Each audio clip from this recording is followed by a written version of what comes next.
we fixed the creatures of the air, but we forgot about the creatures on the ground.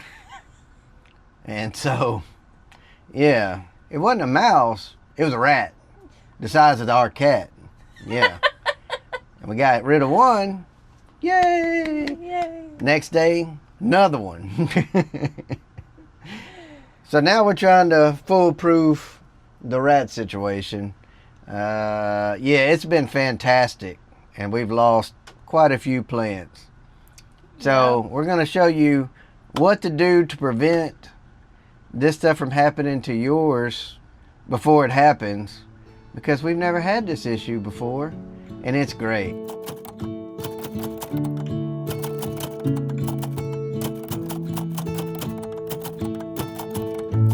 Boiled some potatoes yesterday, and I'm actually using some of those potatoes to make breakfast right now. Nice. Yep. Put a little rosemary out the garden, crushed it up yesterday, put a little smidge on there.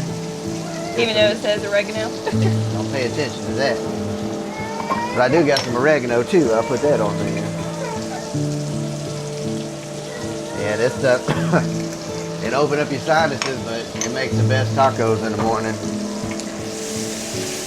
So I already made some sausage. I marinated the sausage in the crawfish boil mixture. Whew. Tell you what, probably should have cooked this on the grill outside. Woo-wee. And we'll make some we'll make some tortillas and everything, and then tacos will be on point. Nice. So you want it to look about like that right there. It's kind of charred a little bit. That's going to be the best taste. All right, so now throw a little butter in there. Comes down a little bit. Crawfish open them sinuses on a beautiful Sunday morning. So now I'm going to add some spinach. But I don't know how many people actually do something like this, so we don't do it often, but actually like cooking spinach down like this on tacos is fantastic. Alright, so I'll share some secrets today. Tony Chachere's, any kind of garlic, Lowry's, one of the best seasoned salts out there. Louisiana things. Got some ground oregano. I like using herbs on a lot of stuff. Oregano, thyme, rosemary, stuff like that. That ought to be good for this. Gonna stir it together, and it doesn't take long for this to cook. As you can see, it shrivels up pretty quick. It's kind of like discouraging how much you actually get out of it. Always like those Facebook videos where they put like the whole bag and it comes out with like 2 little strings. Yeah. How did we get here? Yeah, you want it to kind of look like this. Close where it's that. You want it to absorb all the flavor, which we had a lot of flavor already between the sausage, the boiled potatoes, and now this. I'm one of those kind of, I guess you'd call it long-winded cooks. When it comes to cooking for the family, I like to take my time. On the food truck, it's fast, you know, when you're putting it all together. But here, I like to take my time, and I like to take my time when I don't have to be in a hurry. Food truck, we did a little bit of that this week. Yeah, I recorded a little bit of it. I think I'm gonna make a whole video about that. All right, so now put it all back. Crack open like 4 eggs real quick. I'll go put those in our bucket outside. And as you can see, we use cast iron and Magdalite. That's our pot choices. Yeah. This is forever. You know, of course, there'll be people say this, that, and the other. These are forever.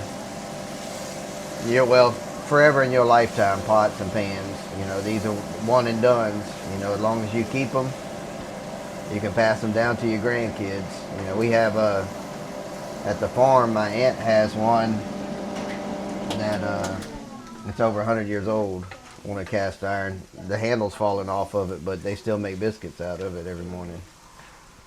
So as far as flavor goes, cast iron and Magdalite's where it's at.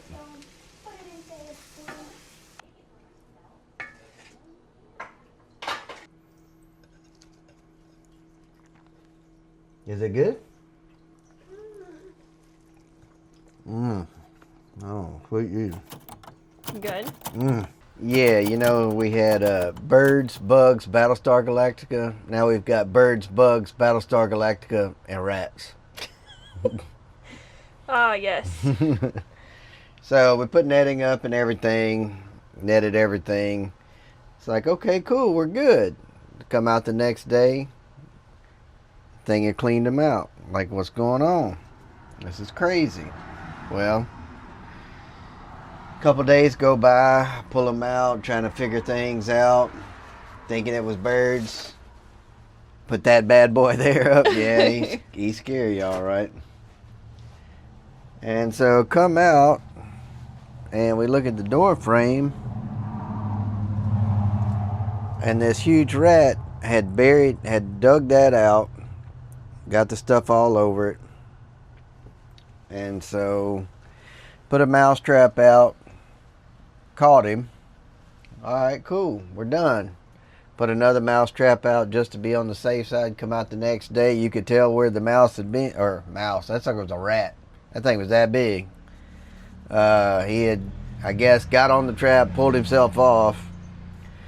And so I'm like, hey, we can't sacrifice any more plants while this thing is while we're trying to figure things out. So one guy that works with us, he said, hey man, I had them in my room.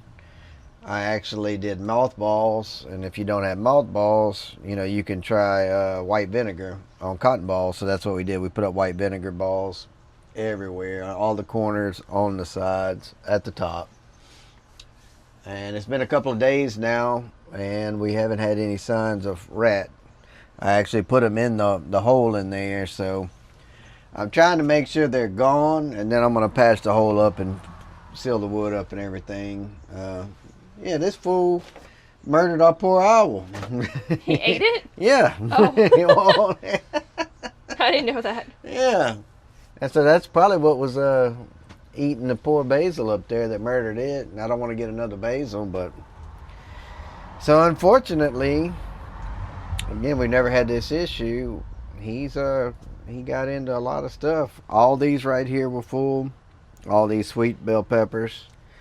We got one, maybe two, three, maybe four. You can see right there on the top. He's eating those. He's eating the tops off of that. These are all tomatoes. All of them on the back he's killed. So luckily we still got plenty of okra. We got plenty of tomatoes. We got a few bell peppers. These are house plants. This is a prayer plant. She named him Simon Peter. I don't remember what that thing's called. She had that in the house. Well, now that it's warm, they want to be outside. We had a bunch of bell peppers. He cleaned them out. I've got one bell pepper left. I mean, he just murdered that poor tree. All these honeydews were there. As you can see, he pulled all the seeds out. We've got maybe 3 honeydews. All the watermelons in the back, he got all them. And then we've got plenty of cucumbers, which is a blessing.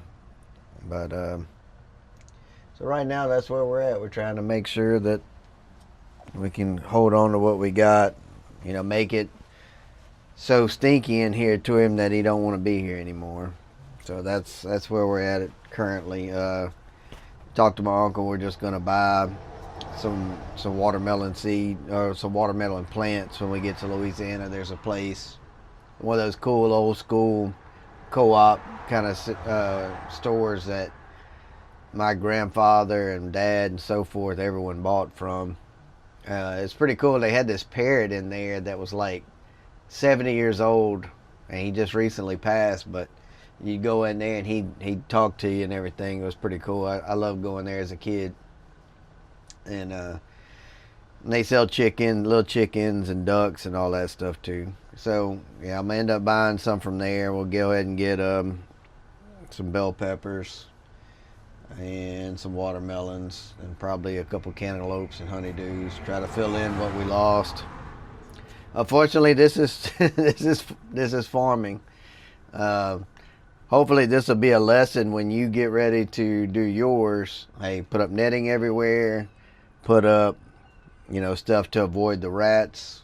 Like I said, this is our third year never had this issue. Never. And, of course, it's going to be the year when you start filming and trying to show people how to do things. Well, I wonder That's when it's going to happen. because I usually have a lot more plants here that like would avoid them. So like the oregano, I usually have like like lavender. What else? I have a whole list that we plant usually in the gutters. It just didn't happen this time. Well, we're going to do that. It's just I didn't want to do it when the birds were pecking at them and everything. Now that we've got that situated, the bird feeder's over there. We're going to finish putting up netting everywhere. But the birds haven't been back in since we put the net on this. They've just been out at the bird feeder, and we just sit and watch them all day now. The baby loves them. The cat loves them. Everybody sit and watches the birds. So, I mean, that's kind of a cool spin-off from the sad thing we were dealing with. But, yeah. But, I mean, that's cool, you know. The main thing, we'll get these in the ground, and we're going to start growing the herbs. We'll fill the, you know, the herbs up here, and then outside we'll go ahead and do that. We just, you know, have to get everything situated so we don't lose any more plants, because that's what's so heartbreaking. You know, you go to the store and you buy one, you out $6, which is tough, but when you plant them, sit here and watch them come up and be ready to go put them in the ground, and then the next day they're all gone, it's really tough. You put a whole lot more effort into it. So yeah, we're gonna continue to fight the good fight. This weekend we're actually gonna go plant. We've actually got some PEX pipe that we're going to be irrigating. We've got a timer we're going to put up. We're going to show you how to do all that. I'm going to row everything up, put them in the ground, and we're going to go from there. And we'll be back every other weekend just rotating it. My uncle will be there where he can keep an eye on it, and us together will make sure that it works. We have an aunt that lives on the property that, you know, I mean, she could... Poor lady just had gallbladder surgery yesterday, so I don't expect her to be out doing a whole lot, but at least she can go out and just make sure that the water's turning on when it's supposed to. So that'll be a win. We're having enough people around us, the village, keep it all going where we can all have food and be able to eat this season. So that's where we're at. Hopefully this will combat it for the time being until we can get them moved to Louisiana, and then we'll see what worries go that way. So, all right, and as always, guys, we love you, God loves you, and you matter. Bye. Silly.